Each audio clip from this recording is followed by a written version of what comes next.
Covid کے Omicron variant کی ایک نئی قسم XBB.1.5 کے کیسز امریکہ میں بھی پھیل رہے ہیں اور امریکہ کے امراض کے روک تھام کے ادارے سینٹرز فار ڈیزیز کنٹرول کے مطابق اس کے پھیلنے کے امکانات اس سے پہلے موجود ویریئنٹ سے 2 گنا ہیں۔ کووڈ کے اومیکرون ویریئنٹ کی اس نئی قسم سے دنیا میں کورونا کے پھیلنے کا خطرہ کتنا ہے اور کیا یہ نئی قسم پہلے سامنے آنے والی اقسام سے زیادہ خطرناک ہے؟ اس حوالے سے بات کرتے ہیں ییل انسٹیٹیوٹ آف گلوبل ہیلتھ کے ڈائریکٹر اور وبائی امراض کے ماہر ڈاکٹر سعد عمر سے۔ ڈاکٹر سعد، سب سے پہلے تو اگر ہم چین کے حوالے سے بات کر لیں، جنوبی کوریا، امریکہ اور دیگر کئی ملکوں نے چین سے آنے والے مسافروں پر کورونا وائرس کی ٹیسٹنگ اور دیگر شرائط عائد کی ہیں۔ کتنے مؤثر ہو سکتے ہیں یہ اقدامات وائرس کو پھیلنے سے روکنے میں؟ دیکھیں، ماہرین کا خیال ہے کہ یہ جو اقدامات ہیں یہ زیادہ مؤثر ہونے کا امکان نہیں ہے ان کا، کیونکہ یہ وبا جتنی تیزی سے پھیلتی ہے اور جس طریقے سے ایک سے دوسرے افراد میں پھیلتی ہے، یہ چائنا سے آلریڈی پھیل چکی ہے دوسرے ممالک میں، تو صرف چائنا پہ بین لگانا اور اس طرح کرنے سے یہ اس ویریئنٹ کے آنے کو روکنے کا جو کوشش کی جا رہی ہے ان اقدامات کے ذریعے، وہ زیادہ کامیاب نہیں ہوگی۔ تو آپ سمجھتے ہیں کہ پاکستان میں جو کئی پروجیکٹس چین کے چل رہے ہیں، تو پاکستان کو کوئی ایسے اقدامات کرنے کی ضرورت ہے؟ کیونکہ جس طرح آپ نے کہا کہ بہت زیادہ بینیفیشل تو نہیں ہوں گے، لیکن کچھ سیفٹی میجرز، کچھ پریکاشنری میجرز پاکستان کو لینے کی ضرورت ہوگی جیسے دوسرے ملکوں نے کیے ہیں؟ دیکھیں، ایک جو میجرز ہیں، جو اقدامات ہیں، احتیاطی تدابیر ہیں، وہ کافی ڈفرینٹ قسم کی ہوتی ہیں۔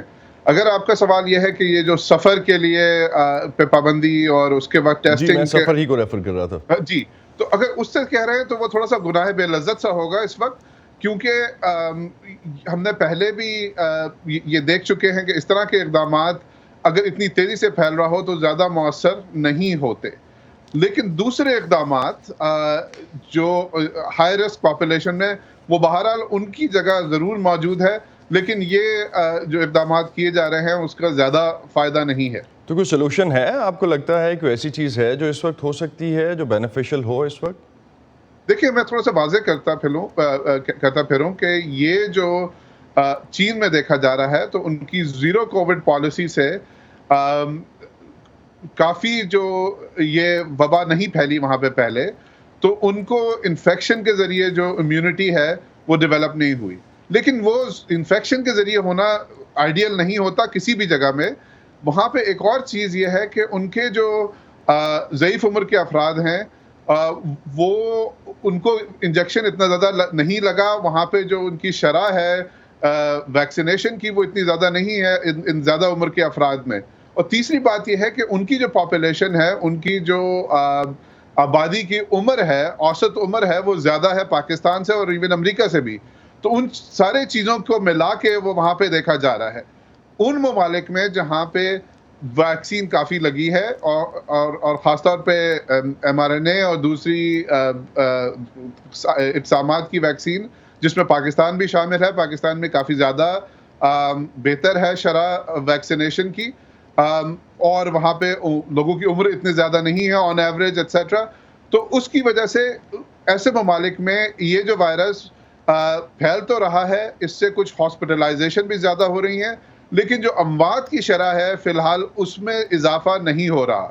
تو شاید یہی وجہ ہے جو ہم ڈیٹا ابھی دیکھ بھی رہے ہیں، جس پہ ہم ابھی بات کر رہے تھے، اس میں مینلی 80 سال سے زائد کی جو عمر کے افراد ہیں ان کی ہلاکتیں ہوئی ہیں۔ امریکہ میں بھی تیزی سے پھیلنے والی جو قسم ہے ڈاکٹر سعد، وہ بھی اومیکرون کی نئی قسم ہے جس کو XBB.1.5 ہم کہہ رہے ہیں، اور بہت زیادہ تیزی سے پھیل رہی ہے۔ اس کے بارے میں یہاں بھی خاصا خدشہ موجود ہے۔ دوسری جانب امریکہ میں اگر ہم ویکسین بوسٹرز لینے والوں کو دیکھیں تو ان کی تعداد بھی کم ہے۔ کیا صورتحال امریکیوں کے کنٹرول میں ہے؟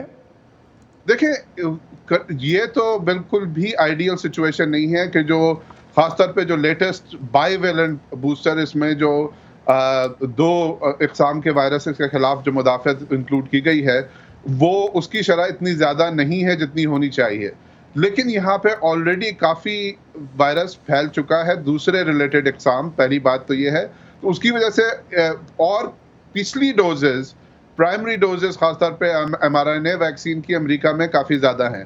تو وہ سب ملا کے تھوڑے پاپولیشن لیول امیونٹی ایسی ہے کہ یہاں پہ یہ ویریئنٹ پھیل تو رہا ہے، اس سے کچھ ہاسپٹلائزیشن کچھ علاقوں میں زیادہ ہو رہی ہے، لیکن اموات کی شرح فی الحال اتنی زیادہ نہیں ہو رہی۔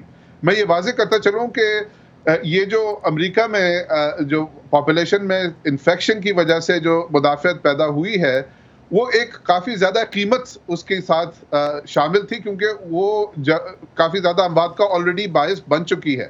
تو اس کے بعد جو لوگ رہ گئے ہیں ان کے اندر جو ہے مدافعت تھوڑی زیادہ ہو گئی ہے اس وائرس کے مقابلے میں، کیونکہ امریکہ میں زیرو کووڈ نہیں تھی۔ تو چائنا نے بہرحال ایون اس ویو کو ملا کے بھی صورتحال یہ ہے کہ جو آپ ٹوٹل اموات دیکھیں وہ وہاں پہ فی الحال اس وقت کافی اور ممالک سے اوور آل کم ہیں، لیکن اس وقت تو یہ وبا پھیل رہی ہے تو ان کو تو خاص طور پہ پریشانی کا باعث ہے۔ بہت شکریہ ڈاکٹر سعد عمر، آپ ہمارے ساتھ تھے آج صبح اور بات کر رہے تھے ہم کہ اس وقت کووڈ کے نئے ویریئنٹ کی وجہ سے دنیا میں کیا خدشات ہیں۔ بہت شکریہ آپ کا۔ شکریہ۔